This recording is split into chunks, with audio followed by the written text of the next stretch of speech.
Hariom, Namaste, God bless.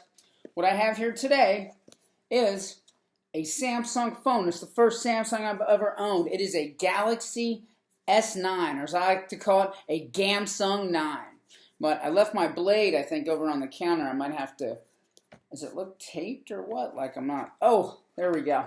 I'm not certified in the opening of the Samsung Ow, man, it's a fierce phone, isn't this? People might wonder, what's the Apple guy doing with a Samsung?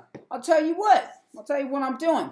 You may have heard of something that was fired up the other day called contact tracing.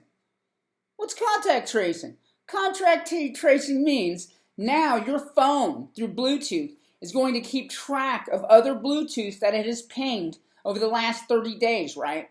Okay, within a certain number of feet. So what that means is if someone goes in, right, to the hospital and has like COVID or some type of virus, the Public Health Service is going to send a notification to anyone whose phone who's been within that range over the last 30 days. You're going to get a notification. Yeah, you heard me right. No. You're like, oh, it already does that anyway. It tracks me. No, it doesn't. Because this is with people you don't even know. So a lot of you guys are going nuts over the coronavirus. And a lot of my friends, so-called very smart people, people we're talking IQs off the chart, very bright people, highly educated, data scientists, all kinds of people, right? And I said from the beginning, all right, this thing was overblown. Like, well, how do you know? So I specialize in cybersecurity. I'm not an expert in information warfare or information operations, but I have an idea. But I guarantee you, across the water in D.C., there's some real experts. And hopefully they saw this coming. But I do cyber strategy. Hats off, respect to my professor Joe Billingsley from the Army School of Strategy, who taught me at George Washington University. An incredible instructor. He brought in some experts from across the field, and we had to do what we would call press A writing, but we had to do a one-pager where we compressed a 20-page strategy every week. Okay, we had to do this, and we learned ends, ways, and means. So you have an ends, a goal, ways. Okay, those are methods, and then you have means, which are resources. So why I mention this is when you have a strategy, okay, you have different strategic goals or tactics which you set up to reach your end state, okay? Then you have methods, ways of doing this, right? And then you have means, the resources, like stuff, people, So an example would be the COVID virus, right? So when they first mentioned it, they talked about, 2 million people are going to die in the United States, right? I was like, that data is bad. They're like, because of this is what happened in Italy. I said, wait a minute, dude. They're not telling you the total population that are affected. They said this many died, right? And this many are tested. And that's like a 10% death rate. But they didn't test everybody who got it. All right? And I saw it from the beginning, and everybody was yelling at me. Okay, no one mentioned this. This was like early on. All right? President Trump, blocks China, and everyone's like, that's racist. Whatever, just leave it alone, right? And in the end, right, and there's a whole month of everyone saying that he was racist, and like in New York, and like everybody was saying, just go out, don't even worry about it. Dr. Fauci rightfully says that masks aren't going to help you, and in fact, they're going to hurt you because they're going to lower your immune system, he says. And of course, this guy's been loved and hated, because when you're in an emotional relationship, right, an abusive relationship, i.e. with the media, right, it happens to be your girlfriend or boyfriend, right? That's what this is doing. It's abusing you, right? You're emotionally off balance, right? So you love it and hate it, and everything you do is this polarity. Turn it off. Why do I mention all this? Because emotionally, a game is being played with you, and I've seen this done before. So why did I mention strategy? So they keep changing the argument. First, it was to stop the certain death. Oh, God, 2 million people gonna die. And then we start to realize it's not going to be 2 million people. They go, well, now we want to flatten the curve, right? We're going to reduce how quickly the acceleration is so as not to overwhelm our hospitals. But it's still not accurate because the average age of the Italian was 10 years older than ours, right? Okay, of the infectees. And not to mention, people don't know this, but Milan and the other areas in Italy have a huge number of textile workers from guess where? Wuhan, China. Gets better. I also know that China had the virus for 3 months before they told anybody. It hit in November, and they were downplaying it. I have copies of tweets, which I saved, of the WHO saying, China says there's no problem. It can't even communicate with people. It's not even communicable between people. Yeah. Oh, it's from the wet market. The Wuhan bioweapons lab is in the same town. It's a coincidence. It's a coincidence. Doesn't mean anything. Come on, people. All right. They even have studies before, like another way of doing this when you're worried the media is manipulating you, is right up before the explosion or the event, the so-called event that happens. Look at all the media before that. Turn everything off and watch it before that. A good example is to look at Donald Trump before 2015, 2016, and look at the media and what everyone said about him and what he said. For 30 years, it's always been the same. It all changed in 2015. The event then was the election. All right? The event now is the virus. But they actually were doing studies on how to morph the Wuhan virus, the coronavirus specifically, from bats and humans. All right? Look it up. But again, don't listen to anything after, quote, the event, and gather your data that way. Turn off the TV. Follow what Dan Bongino calls the Bongino rule, but wait 48 hours also before you listen to anything. Chill out, wait. All right? Now, if there's a hurricane coming, you're going to know within 48 hours in advance, all right, whatever's coming, you're going to have some time.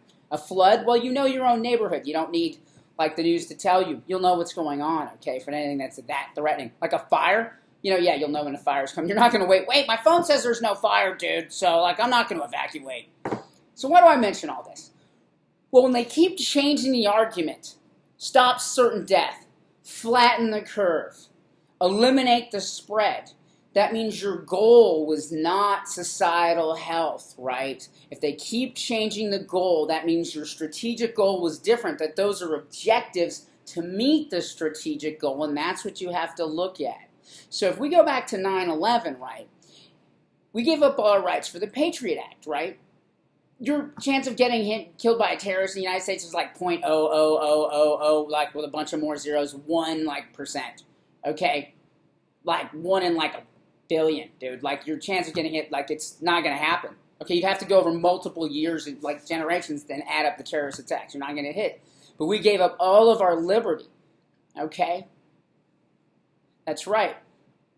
And the spying system, which was set up to monitor terrorists through the NSA, to only spy on people outside the country without violating due process, was spread to the United States. And of course, you know, Clapper and Brennan testified to the Congress. Brennan, in fact, said, we don't spy on Americans. Well, Snowden released all the data, PRISM, and all those slide decks and everything else, and said, oh, we're doing bulk collection of records, which we all knew anyway. How did we know? Well, anybody who's in information security can tell you after 9/11, there was only one place hiring in 2002, and it was in Virginia. Yeah, information security, right? Only hiring data centers in Virginia. Wonder what they were hiring. Well, you go back and look at those job boards. All right? And you can see exactly what they hired. And all the big data people from the NSA, we hired some big data people from the NSA at Capital One. Banking. That's another place. Finance wants all this data. Interesting. Who's going to use the data from the contact trace? Oh, we won't really know the individuals. We won't know the specific people who have it. Man, I'm going to tell you one more story, okay? We're almost at the 10-minute mark. Netflix released its data about 10 years ago. Look up Netflix de-anonymization. Anonymization and de-anonymization. They set out the Netflix database and said, oh, it's an anonymized database. Dude, within like 3 days, hackers had figured out who people were from an anonymized database, all right? So you can be sure bankers, all kinds of other people are going to be able to figure this out. So how does this come back to this Samsung? I bought this phone off eBay, right? Okay, I'm going to wipe this thing, and I'm installing a privacy-enabled operating system, right? And I'm pretty much VPNing everywhere. I don't know what kind of SIM card I'm going to get. You know, this is just the step before getting, like, you know, a flip phone or having no phone at all, which I'm also okay with, right? I've been training for years for this. I mean, I'm not, like, drinking my own urine like some nut job, right, in a basement somewhere. And maybe I am. No, I'm kidding. And I'm wearing a Roswell shirt. How ironic is this? But this is actually from Capital One originally, and it says CICD is not a something. You have to tell me what that says. I looked at it the other day. It's not a conspiracy. It stands for continuous integration, continuous deployment. Yeah, only geeks can come up with something sounding that stupid. I love the guys on the team. God bless you. You know, CICD. These are the first people who actually, you're going to love this, we moved the first bank into the cloud. We migrated FIS. This is a financial services information systems company, and we migrated their databases into the cloud. Now, this is no joke because FIS runs banks everywhere, right? And banks are notoriously slow to upgrade and implement technology because, of course, money's spent is not money lent out and paid back, right? You make interest on, right? And we're not even going to get into credit cards. So, to summarize the call, this is information war, buddy, all right? And these strategies, right, coronavirus, 9/11, and in fact, it was actually the Iraq War which showed it to me. They were, part two, they were screaming, you know, top weapons of mass destruction. Oh, it's going to be a mushroom cloud over Washington. No, it's not. It doesn't have any uranium, doesn't even have the capability to reach us, much less that. And then whole WMDs, he had gas the Kurds. Dude, it was like 10 years ago. We had 10 years of like no-fly zones, right? We had tons of records and inspections, all right? And then when we invade, you know, we find out, yeah, that his military was dilapidated. And there was no way he had no ability to reach us, which was known, and everybody screamed about this. And I told everybody, I used open source intelligence like I always do. Nobody listened. Same thing with this one, the COVID virus, the coronavirus. People wearing masks, walking around 8 to 10 feet away from people with like a 4 or 5 knot wind. It's not going to do anything, all right? But listen, God bless you, you know, and if it makes you feel better, good for you, all right? Get yourself a phone that does not have a Google operating system or an Apple operating system on there, all right? Take care. Ciao.